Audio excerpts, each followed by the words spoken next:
આજે પર્યુષણ પર્વાદી રાતનો આજ 5મો દિવસ અને આજે મહાવીર જન્મ વાંચન છે। આજે ખૂબ જ આનંદ અને ઉલ્લાસપૂર્વક અમારા બધા જૈનો ઉજવતા હોય છે। સવારના પોરમાં દેરાસરમાં સ્નાત્ર પૂજા તેમજ પૂજા કરતા હોય છે। ત્યારબાદ અત્રે આજે પાઠશાળામાં મહાવીર સ્વામી ભગવાનની માતાને એટલે કે ત્રિષ્ણા માતાને 14 સ્વપ્ન આવ્યા હતા। એ 14 સ્વપ્નની ઉછામણી આજે કરવામાં આવેલી છે। તેમજ ધામધૂમપૂર્વક એની ઉછામણી કરી અને એને માળા અને તેના દાગીના પહેરાવવામાં આવે છે। તેમજ ધામધૂમપૂર્વક એની ઉછામણી કરવામાં આવે છે। આજે બપોરે અમારે 11:30 થી 2 વાગ્યા સુધી શંખ જમણ હોય છે। ત્યારબાદ સાંજે 7 વાગે પ્રતિક્રમણ તેમજ રાત્રે ભક્તિ ભાવના હોય છે।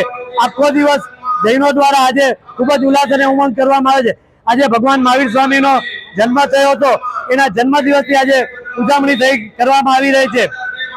આ પર્વાદી રાત પર્યુષણમાં અમારા જૈનો તપ ત્યાગ અને ખૂબ જ દાન ધર્મ કરતા હોય છે। 8 દિવસ દરમિયાન શક્ય તેટલું વધારે ત્યાગ કરી અને તપ કરતા હોય છે, તેમજ વધારેમાં વધારે દાન કરતા હોય છે।